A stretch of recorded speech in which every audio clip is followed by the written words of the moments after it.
Si Erisha, sobrang innocent, sweet nung voice na sabi nga nila, Coach Billy. Ano siya eh, yung, yung parang napakapuro nung soul niya. Na sakto rin yung song choice.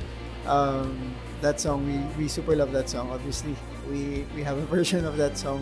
But she really made it her own. And when you hear a kid sing yung ganong kanta, parang, mapapaano ka na lang, yung sweet, napili ko yun. Grabe, si Erisha naman parang, nadala niya kami sa pagkabata.